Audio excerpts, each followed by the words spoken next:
Alors moi j'ai commencé par Retour à Séoul, j'ai pas commencé par Delman Ok. Island. Et du coup j'étais très contente parce que il est question d'un retour, c'est comme un exil à l'envers. Et donc tu traites de cette question de quelqu'un qui retourne sur, fortuitement, sur les traces de son passé. Tu es d'origine cambodgienne, tes parents sont venus en 73, donc avant l'arrivée au pouvoir des Khmers rouges. Tu es né en France, en région parisienne, et aujourd'hui tu habites au Cambodge.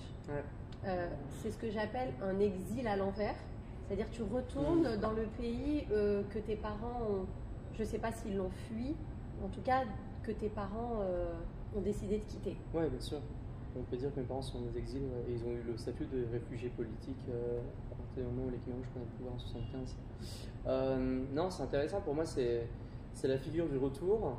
Si on parle de mon histoire et de l'histoire de Freddy dans Retour à Séoul, d'un retour d'exil, on pourrait dire.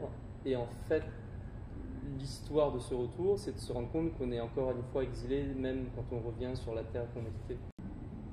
Et du coup, comme c'est un récit contemporain assez fréquent et qui nous entoure, je l'ai souvent trouvé, moi, quand je l'ai reçu, alors je ne peux pas donner des exemples précis, mais quand je l'ai reçu en tant que film, en tant qu'article, en tant que reportage, en tant que documentaire, souvent un peu cliché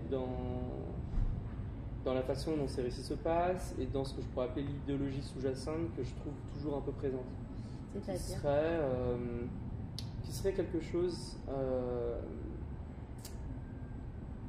d'une idéologie de la nécessité de réconciliation et de la promesse de réconciliation, soit que ces histoires de retour, pas tous mais souvent, finissent bien au sens où on va, c'est l'histoire des récits, on va rencontrer des problèmes, on va se remettre en question, ça va pas être facile, mais à la fin du récit, par exemple du film ou du bouquin, il y aura quelque chose de l'ordre d'une paix qui va permettre à ces différentes entités, identités, cultures, ces différentes histoires de se réconcilier et de faire la paix. Et je me suis toujours senti un peu en porte-à-faux par rapport à ça, comme si il y avait quelque chose où je me disais soit j'y crois pas, soit tout simplement j'ai l'impression que mon expérience à moi, celle des gens autour de moi, elle est un peu à côté de ce truc-là. Il y a un truc, comme si ce récit était raconté comme on aimerait que nous on le raconte. Comme si pas réaliste. Ouais, pas réaliste dans ce que l'expérience réelle a de complexité, parfois de brutalité et parfois de non-réconciliation. Ça veut dire de non, le truc de closure des Américains, d'irrésolu à la fin. C'est-à-dire il y a quelque chose de l'ordre de la déception quand ils retournent sur les traces des parents. Ouais, plus que la déception, avant tout c'est un état de confusion. C'est déjà un état de confusion de tout d'un coup, on croyait aller vers quelque chose qui était nous et en fait on se rend compte qu'on est à la fois, et ça c'est l'expérience de tout le monde, un étranger aussi dans le pays des origines, même si on y a été, même si on est parti de ce pays quand on avait 10 ans voire 15 ans, quand on a passé 15 ans dans notre pays et qu'on revient, les gens nous voient comme un étranger, ça fissure complètement la conscience de ce qu'on se dit de soi, ça amène dans un état de confusion, de perte de repères, de frustration, ça rabat les cartes sur notre désir d'être vu, de la perception qu'on se fait de soi-même, puisque dire, pour le dire un peu concrètement, quelqu'un qui était en France qui disait mais on me verra toujours comme un étranger et qui arrive dans le pays des origines qui dit en fait t'es français. Donc là ça peut être très très violent. Donc ça et puis la déception effectivement, et qu'est-ce qu'on fait de ça en fait, comment tout d'un coup cette espèce d'état inattendu de ce retour, que ce retour peut provoquer, qu'est-ce qu'après on en fait? Qu'est-ce qu'on fait de l'irrésolution en fait de ces questions? Est-ce que toi, cette irrésolution, tu l'as vécue quand tu es retourné au Cambodge? Et comment tu l'as... J'avoue que dans mon cas, je crois l'avoir vécu un peu différemment. J'avais pas fantasmé, j'avais pas d'idée a priori, j'avais pas lu de bouquin, j'avais vu quelques films de Ritipan, et c'est tout. Même avant d'aller au Cambodge à 25 ans, j'avais ouvert aucun livre d'histoire du Cambodge, et j'étais absolument ignare sur l'histoire du génocide par exemple. C'était complètement honteux à 25 ans. Tes parents t'avaient caché? Mes parents ne m'avaient pas caché, mais ne m'avaient pas parlé concrètement de ça, sachant que eux non plus en fait n'avaient jamais lu ces livres-là, parce qu'on a perdu une grande partie de notre famille au Cambodge pendant le génocide, qui est donc de 75 à 79. Et donc mes parents, je sais que mes parents jusqu'à tard n'ont pas lu de se renseigner dans le détail de l'histoire du Cambodge parce que c'est trop douloureux. Et donc Donc moi, j'ai jamais fait non plus, comme résultante et conséquence peut-être de leur rapport à ça. Mais c'est sûr, pour moi, tel que je me le raconte aujourd'hui, cette espèce de silence, ça a été la raison pour laquelle, même si je m'en suis convaincu par des raisons un peu naïves de type je vais au Cambodge parce qu'il y a un sujet de film qui m'intéresse et je veux connaître le pays de mes parents, c'est sûr que c'est la conséquence aussi de ce silence-là, la curiosité d'ouvrir une porte qui a été très longtemps fermée. Donc tu es le petit-fils d'un producteur qui a quand même fait pas mal de choses au Cambodge à l'époque. Aujourd'hui, ta boîte, elle est au Cambodge, elle n'est pas ici, et tes auteurs sont au Cambodge, ils sont cambodgiens.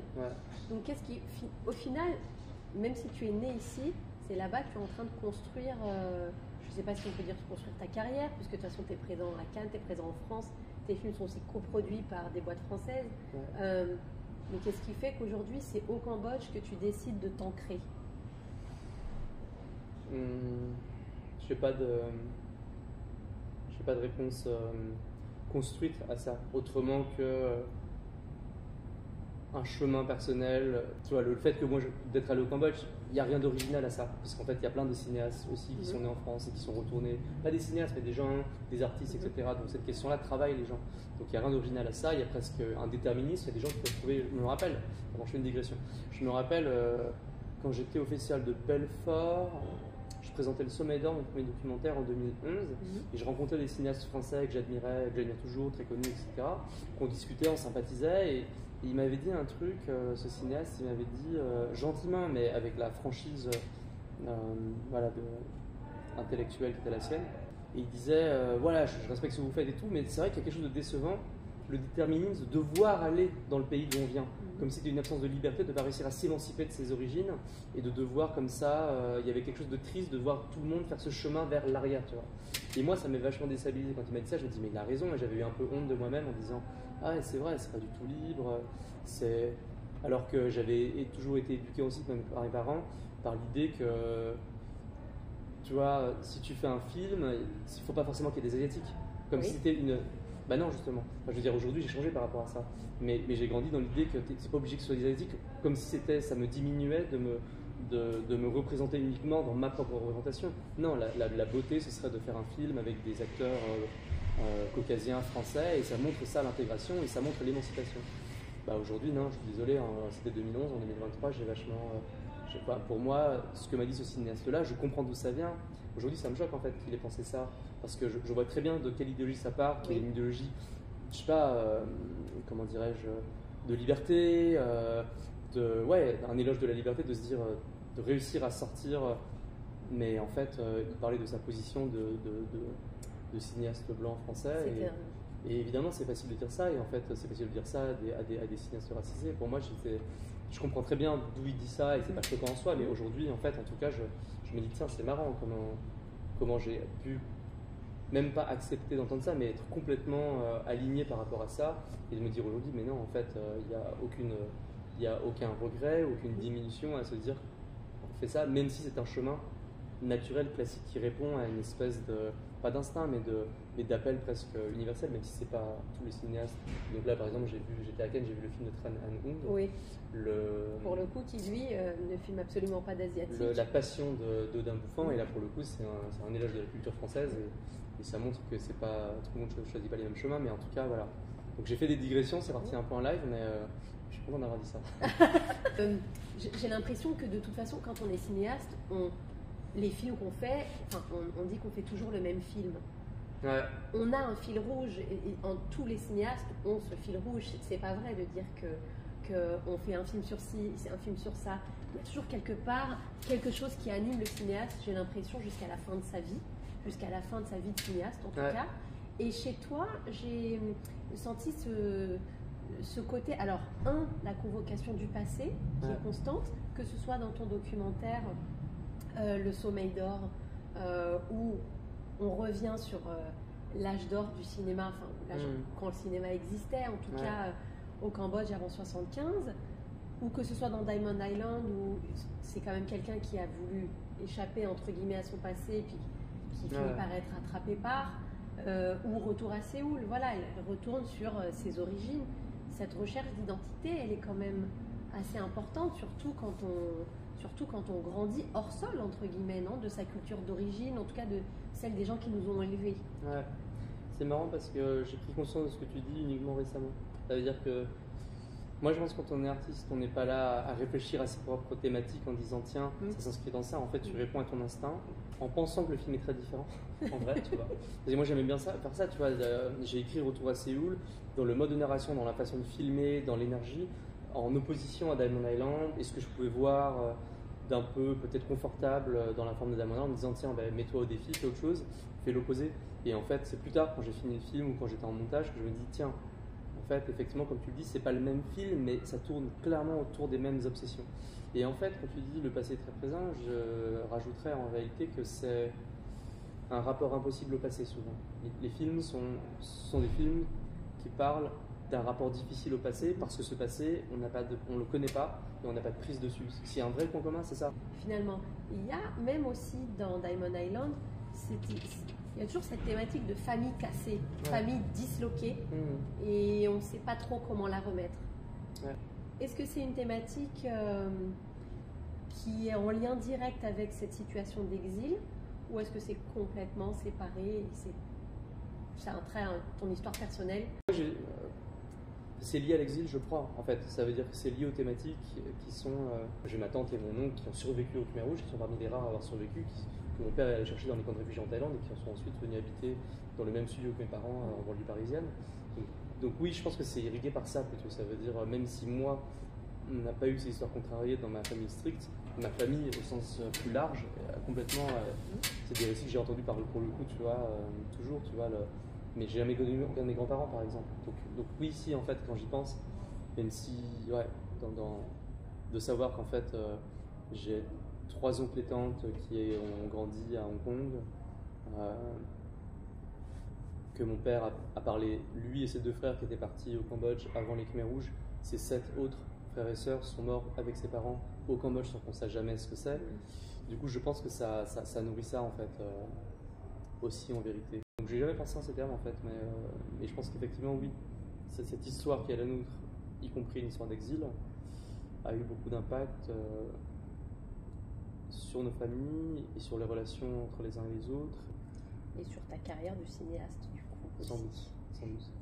Il y avait un petit mot que je voulais, quelque chose que je voulais aborder sur tes personnages, qui étaient, pas tous, mais on voit, parce que Bora est très calme, son grand frère, c'est un peu cette espèce de James Dean cambodgien sur sa moto, épris de liberté, mais surtout Freddy dans Retour à Séoul, qui est intenable, qui fait tout ce qu'elle veut tout le temps, et d'ailleurs qui se retrouve même quand elle est avec un homme ou avec quelqu'un, le plan d'après elle est seule, et ça va. Donc ce sont des personnages vraiment épris de liberté, profondément presque sauvages, mais qui sont quand même d'une extrême sensibilité au final. Qu'est-ce que ça aussi, ça raconte beaucoup de choses sur les cinéastes, la façon dont ils construisent leurs personnages. C'est marrant, on m'a jamais posé cette question. Oui, je pense que Bora, j'ai eu une époque où quand j'écrivais le scénario, c'était en 2014. Il y a toujours des moments de doute tout le temps, des moments de crise aussi, des vrais moments de crise. Moi, j'en ai toujours. Et donc, dans Diamond Island, ça m'a tapé quand tout d'un coup, au bout de plusieurs semaines d'écriture, chez moi à Phnom Penh, je me dis mais attends, qu'est-ce que je fais C'est un film sur un jeune de 20 ans, ouvrier, cambodgien. En quoi ça te parle en fait? En quoi tu es légitime à raconter ça? Mais en quoi ça te concerne? Et pourquoi tu vas raconter cette histoire? Est-ce que c'est les bonnes raisons? Est-ce qu'il n'y a pas de l'opportunisme derrière? Donc, je me posais toutes ces questions. Et à un moment, ça m'a juste tapé dans la tête. Je me suis dit mais attends. En fait, c'est mon histoire, mais je me rends pas compte. En fait, t'écris ça comme ça par intuition, mais je lis dans un lycée bourgeois à Lyon et qu'un ami m'a poussé à aller dans un club vidéo dans lequel j'ai appris c'était que l'analyse de film, alors que j'étais un jeune amateur de film qui s'était jamais posé la question de devenir artiste parce que c'était pas une question qui se posait, même si mon grand-père était producteur, mais en fait, en France, de l'éducation de mes parents, on s'est jamais posé la question d'être artiste parce que ça paraissait pas du tout une voie imaginable. Et donc du coup de rentrer, j'ai vécu ce qu'a vécu Bora quelque part. Et donc du coup je me suis rendu compte qu'en fait Bora était pas si éloigné que moi, c'était un mois de mort, mais que je connaissais bien parce que je l'ai été. Pourquoi finalement c'est pas parce que tu es d'origine cambodgienne que tu dois faire que des films sur le Cambodge ou au Cambodge, comme disait ce cinéaste blanc. Ouais. Mais du coup, Séoul, un peu à côté, est-ce que c'est important pour toi de rester dans la représentation de ton environnement, de ta famille, ou est-ce que tu dirais que c'est calculé? Bah, rien n'est calculé. Mais la prise de conscience petit à petit de son propre geste permet de construire des choses, y compris des convictions. Cette question de la représentation et de l'identification à des personnages qui nous ressemblent, je ne me suis pas posé moi la question quand j'étais jeune. Je me suis pris dans la gueule quand je suis allé la première fois à Los Angeles en 2012 et que tout le monde parlait de ça déjà à l'époque. Et je me dis, mais de quoi il parle? C'est Asian American. Il faisait plein de blagues, il se plaignait, etc. Et moi, je ne m'étais jamais posé la question de mon invisibilité au cinéma. C'était complètement intégré. C'est genre, bah oui, c'est normal. Je ne savais pas dire c'est normal, c'est juste que je ne m'étais pas posé la question. Mais ça raconte beaucoup de choses, encore une fois. Un peu comme les femmes quand on... Complètement, c'est toujours la même chose. Et donc, c'est une question qui est importante pour moi aujourd'hui, que je me poserai. Et que si je me mettais à faire des films uniquement avec aucun personnage asiatique, je trouverais ça très bizarre. Mais c'est pas non plus une obligation, tu vois. C'est pas une obligation. Mes acteurs, si tu me demandes mes acteurs préférés, c'est DiCaprio, à qui j'ai pas osé parler à Cannes la semaine dernière, ou Joaquin Phoenix, tu vois. Et si je suis complètement honnête avec le truc, c'est un truc aussi il y a deux choses à dire, c'est que je suis plus utile aussi là-bas que quelque part je me raconte. Parce qu'en fait, il y a combien de producteurs en France? Il y a plein de producteurs, combien de bons producteurs en France? Il y a pas mal de bons producteurs, donc c'est galère pour des réalisateurs de trouver des producteurs. Il y en a. Un jeune cinéaste cambodgien talentueux, et il y en a. Si vous trouvez des producteurs, c'est très difficile parce que c'est pas un métier qui existe, il y a pas qui existe bien beaucoup. Le cinéma d'auteur n'est pas développé, donc en fait il y a juste une question bête d'utilité où je suis plus utile parce que c'est dur de faire de la production, à dépenser d'énergie, à produire au Cambodge plutôt que de devenir de la centaine de producteurs en France. Merci. Cool, c'était un plaisir Leïla de faire ça.